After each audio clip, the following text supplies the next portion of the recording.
Nigerian federal lawmakers are racing to correct some anomalies in the electoral laws. Tonight, we take a closer look at some of the gray areas and the efforts of the parliament in fixing the Nigerian elections. And the presidency says there are plots to smear President Buhari's image. We get details of that a lot.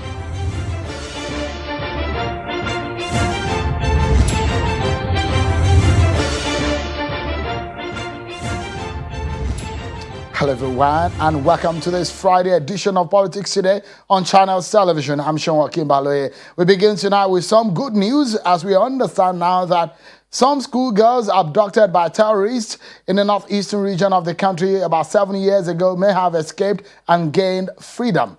A parent of one of the abducted Chibok girls has confirmed that his daughter, simply identified as Halima, has escaped from captors.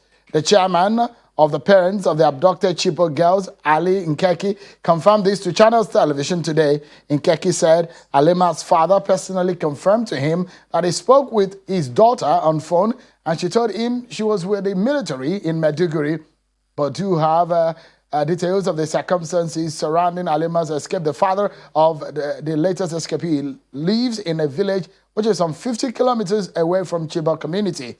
Attempts to reach the media coordinator of Operation Lafi Edole, Colonel Ado Isa, proved futile as his line was switched off. Channels Television has also gathered that other sources, several other girls also escaped from their captors, but one of them is from Chibok. A total of 219 schoolgirls were abducted from their hostels in 2014 by a group of gunmen, sparking an international outrage. 4 of the abducted girls, Amina Ali, Mariam Ali, Rakia Incha, and Solomi Titus, escaped shortly after the abduction. 21 others were later released by the insurgents, while 82 others were released following negotiations with the terrorist group.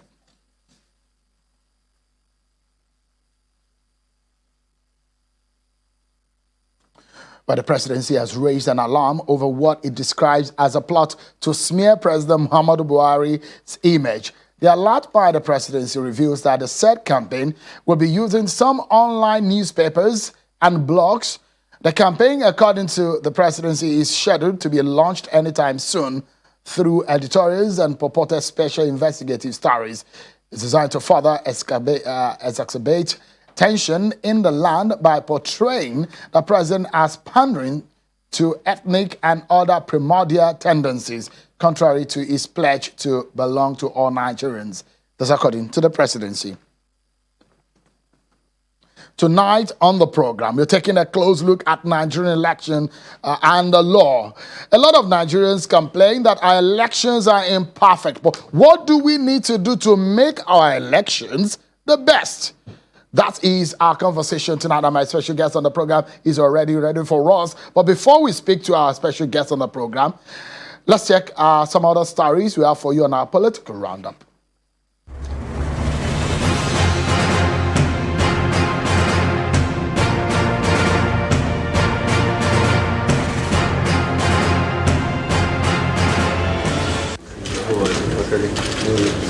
President Muhammadu Buhari has communicated the appointment of the new service chiefs to the National Assembly and has sought for their confirmation by the Senate.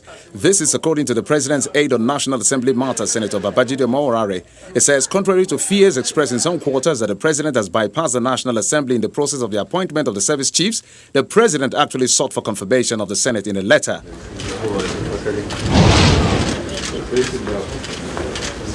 The Plateau State Governor Simon Lalong has met with the President to discuss the implementation of the National Livestock Transformation Plan. According to him, the implementation of the project headed by the Vice President and originally designed to run from 2019 to 2028 will significantly address the farmers' headers crisis in the country. The implementation of that livestock program will go a long way in addressing some of these issues that we're talking about.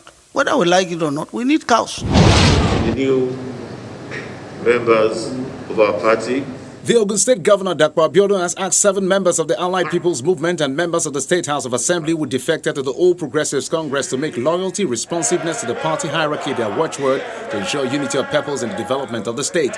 He gave the charge in Abeokuta, the state capital, when he received the new members at the executive chambers of the governor's office in the state capital. With this development, the All Progressives Congress has 22 members out of the 26 members of the State House of Assembly.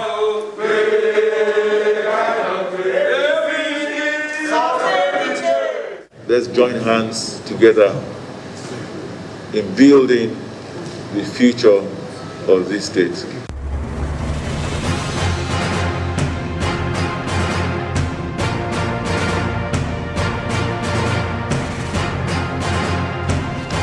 Thank you so much, everyone. Let's bring you some news just coming in. We understand that President Muhammadu Buhari has traveled from Abuja to Daura, his hometown in Katsina State, today on a 4-day visit. The presidency says while the president will be in Daura, he will be participating in the APC registration and revalidation exercise, a process the president says is very important to Nigeria's democracy. Well, let's get talking about Nigeria's election. I'm very sure a lot of you have your grievances about Nigerian elections. But the critical issue is, how do we fix it? There will be a governorship election in Anambra State later in November this year. But Nigeria's election is far from the template we all desire. We've seen elections everywhere in the world. But there are efforts, though, in fixing the laws that guide our election to ensure that elections are what we can all be proud of. The committees sitting on the amendment of the electoral law in both chambers of the National Assembly are still brainstorming on the grey areas and how to ensure that Nigerians get the best out of our elections. Let's get straight to it, everyone, shall we? Tonight, we have a former Deputy Senate President and a member of the Technical Committee on the Electoral Act and a member of the Senate Committee on INEC, Senator Ike Ekweremadu, with a lot of experience in issues like this. He joins us from our Abuja studio. Thank you so much, former Senate President, Deputy Senate President, for joining us tonight. Let me begin the conversation because a lot of Nigerians will be expecting some good news because this is not the first time we're trying to fix our electoral laws. Our elections are far from what we want it to be. There are efforts in making it better. But from the amendments that have been done so far, I understand that there is a retreat ongoing in Abuja with some of your colleagues. What would you say would make Nigerians happy the most in these amendments? Thank you, Sean. I'd like to say good evening to Nigerians. And I'd like to reassure our people that the National Assembly is committed to a better electoral management and that we are prepared to lay the necessary legislative structure that will ensure a proper electoral system. Our Electoral Act has been work in progress. In 2008, we started a process aimed at giving Nigerians the best possible electoral process.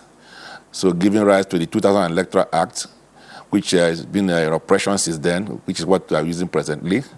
But we believe that we can always improve on what we have. And so in 2015, there was an amendment that gave the INEC an option to use electronic means to conduct election. And now we intend to improve further our Electoral Act in a number of areas. One of the major problems we have with our Electoral Act is the issue of timing and timelines. We've tried to deal with those issues in terms of the time frame within which to file petitions for after elections, how the elections, the petition will be concluded within sufficient time, and then the highest court to deal with different matters probably arising from National Assembly or State Assembly elections, which must end at the Court of Appeal, and then the President and the governors end at the Supreme Court. And then they have 180 days to deal with those at the election tribunals, and then 60 days at the appeal. We've also provided timelines to deal with the issue of pre-election matters, same as the post-election matters. Now, we're looking at some other timelines we discovered that one of the major problems INEC face is the issue of time within which to conduct a very credible election.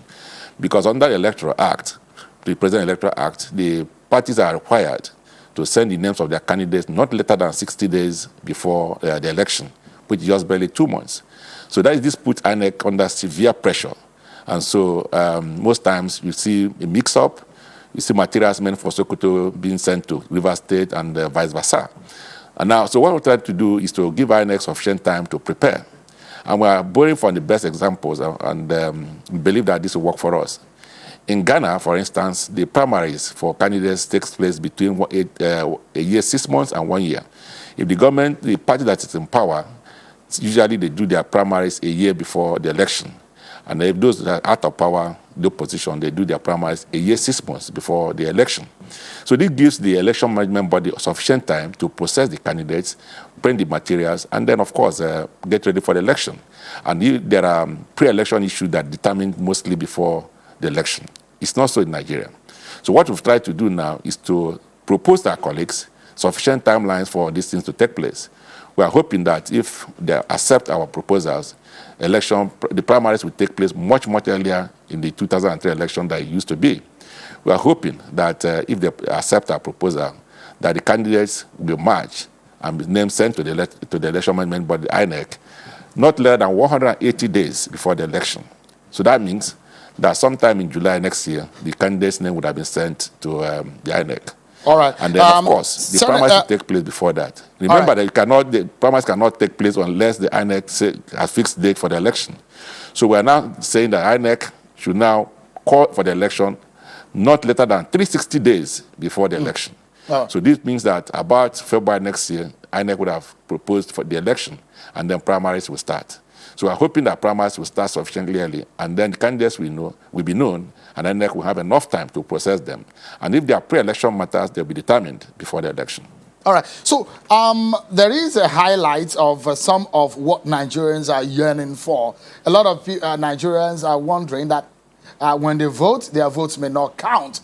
When there are elections, the real results are not out. So let me pick some of the top issues on the front burner as far as some Nigerians are concerned. Maybe the former DSP can help us tackle them quickly on the show within the frame of time that we have. One of it is the issue of the independence of INEC. In this amendment, will INEC be dependent in some way that will not have, because it's not only financial dependence that people are talking about, it's also the nomination and the appointing issue, the appointer of INEC board and INEC chair. Well, thank you so much. Well, there must be a process to appoint those who manage our electoral process. I don't think we have a problem with that. In the past, the Constitution provided that for you to be a member of the Independent National Electoral Commission, you must also qualify to be a member of House of Representatives. And the implication, therefore, is that you must be a member of a political party. Because for you to be elected into the House of Representatives, you must be a member of a political party. We amended that part of the Constitution, removing that aspect to ensure that those who manage our elections are not members of any political party. So that has secured that independence. We've also given them sufficient independence in the management of their finances, because their money now, through that amendment in the Constitution, is now in the first line charge. So they are not dependent on any person, and they don't take instruction from any person based on the amendment we've made in the Constitution in the past. So giving them sufficient independence in terms of managing the resources and also taking some administrative decisions. But remember that all this depends on those who are managing it, for them to take advantage of those provisions of the Constitution. And that's exactly why we look for credible people to be chairman and members of the Independent Electoral Commission. And of course, the other issue you raised is the credibility of the election. They can be assured through the use of technology in conducting our elections. Now, in 2015, as I did mention earlier, we amended the Constitution, the Electoral Act, to give the INEC an option to use the electronic means. They've not really tried that, but I heard that they intend to do that in a number of elections. But in the one we are working on now, we want to take it a step further by saying that you don't just conduct the elections through electronic means, But importantly, we also need to transmit it through electronic means. Because most of the trouble we have with our elections, the result, happens between the polling booth and where they do the collation. So this needs to be bypassed by using the electronic means of transmission. I was in a day election and it worked. They simply uploaded the result from the polling booths straight to the INEC website, and people can have access to it, and you can monitor the elections as the results as they're coming in. Now, but it wasn't in any part of the Electoral Act or in the Constitution. So what we are looking at now, we intend to bring it into the Electoral Act. I'm hoping that our colleagues will also accept that and pass Senator, it into law. If that happens, yes. All right. So let's take a breather. But when we come back, there are other gray areas. The issue of Electoral Offences Commission. These are issues that INEC cannot just punish any electoral offenders. Where do we go from here? Because a lot of people do electoral offense, but they get away with it. How do we fix that? That's one of the issues I'd like to take up with you when we return from this break. Join us again, everyone. Thank you so much, everyone, for staying with us. Perhaps some psychologists done the survey to say the reasons why a lot of Nigerians do not want to go and vote on the election day is because they think their votes will not count. And so Nigerian lawmakers are making effort in ensuring that they fix the gray areas in our law to ensure sanity in our elections. So we're having a conversation with the former Deputy Senate President and a member of the Technical Committee on Electoral Act and member Senate Committee on INEC, Senator Ike Ekweremadu is in our Abuja studio. Before I come onto the issue of the Electoral Offences Commission, one area that has caused a lot of agitations amongst Nigerian youth is the exorbitant rate of nomination forms. It scared a lot of people away. Some political parties charge as much as 25 million, 20 million for nomination form when you're not even guaranteed that you're going to pick the ticket of the party. Is there an amendment in that favor? To favor that, rather? Well, the Constitution of the Federal Republic of Nigeria is very firm about the issue of discrimination. So we need to find an acceptable way of accommodating our youth and our women. And in the past, we've reduced the number of years, age limit that qualifies young people to run for election in Nigeria, which we call the not too young to run bill, which was eventually passed and is part and parcel of our Constitution. Now, that has not really achieved the noble aim of getting our youth involved in politics of Nigeria. Of course, I agree with you that the cost of election and electioneering is so high that most times our women and our youth who would have otherwise contributed to the welfare and well-being of Nigeria are completely cut off the electoral process or the political process. My view is that we need to change the present system of the first past the post, which we are practicing, in which people run elections by their own teams and then try to vie to represent various constituencies. And of course, migrate into what is happening in most countries of the world, which is called proportional representation. That way, the electoral process will now encourage political parties to run elections on their own. And then before they run these elections, they'll set the list or propose members of the parliament to an independent electoral commission. And this list will include women, it will include the young people, it will also include the people with disabilities. And then when you win the election, and you've won maybe say 60% of the votes, that party is entitled to 60% of the seats in the parliament.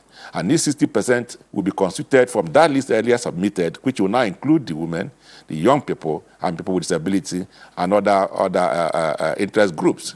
In that way, you don't need to go and worry yourself about looking for money to run for election or how to win your elections. All you need to do is to make sure that the political party you are supporting wins the election, and then in that way, the women gets involved, the young people gets involved. And that's why when you go to South Africa, Central Africa, and some parts of Europe, you see most women, a lot of women in their parliament. It's because they are practicing what we call proportional representation. But as long as everybody is running an election on the strength of their finances or their contacts and all of that, we're going to have problem getting young people and women sufficiently in the parliament. All right, because I need to move into several other issues within the time frame that we have. So Section 87, which talked about the issue of the nomination and the cost of it, and Section 31, which talks about the participation and inclusion issue of women, youth, and persons living with disabilities. Are you giving any assurances that those areas are being amended effectively? Well, of course, sufficiently, we've done a lot in that regard. Section 87 deals with the issue of party primaries. I recall that in 2010 Act, before that was signed to law, our earlier proposal was that all the primaries would take place, would be by direct primaries, where all the members of the political party vote for their candidates. Now, we discovered that it's going to be difficult because the integrity of the registers of most parties cannot be guaranteed. And so what we did was to create an option and say parties can decide to use direct primaries or indirect primaries. So, and then, of course, this is what the Section 87 provides for. But we're going to expand the frontiers of Section 87 to make more direct and more specific amendments that will accommodate various interests and views regarding the issue of primaries, to make sure that, because we need to get the primaries right so that the main election itself will be less contentious. So that's what we're trying to do with Section 87. Otherwise, we've made sufficient provisions in Section 87. In fact, we went as far as saying that no court can stop the issue of the primaries halfway through any kind of injunction. So we try to protect the integrity of the electoral process, especially the primaries, ahead of the main election in Section 87. Perhaps let's anchor on this note, and I'd like you to really let Nigerians know, because some of your colleagues and some of the colleagues of yours who have left the Senate said, look, if you do not deal with the issue of the Electoral Offences Commission, the whole exercise is a joke. I'd like to ask you if that has been dealt with, because in the Lemu report and the Justice Uwais report, these are clearly stated that we need an Electoral Offences Commission. But I'd like to also clarify, I understand that some senators are opposing the inclusion of electronic transfer of results into the Electoral Act. And that's a major problem that you face in the technical committee. Will that see the light of day? And where are we on the Electoral Offences Commission? Well, this is a double-barrel question. On the issue of the electronic transmission, we're able to agree amongst ourselves in the technical committee that it has to be included in Section 52. And because of some various amendments, it may not be 52 exactly by the time it comes out. Maybe I think it may be Section 50 or thereabout, or 51 now. So that's been accepted at technical level. So right now we are having a retreat of the Joint Committee of the Senate and the House. I just took permission to be here. I'm returning to that place. So we are taking it gradually. And I believe that we'll be able to convince our colleagues in both houses to accept the issue of the electronic transmission of results, because it's key in all of this. Because unless we transmit the results by electronics means, we'll continue to have problem of alteration of results between the polling centers and the collection centers, which is exactly the major problem we have. So, but I'm sure that our colleagues will accept that proposal, because in the best interest of our country and the best interest of our electoral process. Something similar to it was tried in Edo State and it worked. And now they're trying to improve it in such a way that once you start voting, you can monitor the results. So the technology has improved so much that just like the card technology, you can see the result as people are voting. So that at the end of the voting, it will take you just less than 1 hour for you to know who had won, and then it will be transparent and sufficiently to those who had lost that they won't even worry themselves going to election tribunal. So that answers your question about the issue of electronic transmission. So we believe that it will be sufficiently settled by this act, and Nigerians will be happy that we've done what they want us to do. Senator Ekweremadu, we are obviously out of time. I hope that you can do that for us in 10 seconds. Something briefly. All right, great. Yeah, the next issue is the issue of the Electoral Offences Act. We're not there in National Assembly for ourselves, we're there for Nigerians. Nigerians want an Electoral Offences Commission. We have a bill, in this National Assembly on that. And as soon as we are done with this issue of the Electoral Act, we are going to focus on that. So we look at it as much as possible to satisfy the union of our Nigerians. But remember that we don't hope or believe that we'll continue to commit electoral offenses in Nigeria. We're hoping and looking forward to a day where our elections will be sufficiently clean, that there will be no issue of offenses, there will be no issue of challenging elections. It will be so transparent and acceptable to everyone. Because Nigeria is one of the few countries in the world we are still talking about electoral offenses, we are still talking about challenging elections after the conduct of the election. So I think that our major issue now is to change our attitude in some of these things to ensure that there are absolutely no need for some of these things. But as long as they're existing, we need to rise up to the challenge and then meet the demands and expectations of Nigerians on how to deal with them. All right. Former Deputy Senate President and a member of the Technical Committee on the Electoral Amendment and a member of the Senate Committee on INEC, Senator Ike Ekweremadu. It's a pleasure seeing you again and having you on the show to clarify some of these issues. Thank you so much indeed for coming. Thank you, sir. Well, that's our show for today, everyone. Many thanks for watching. It's Friday. I'm Seun Akinbaloye. Bye-bye.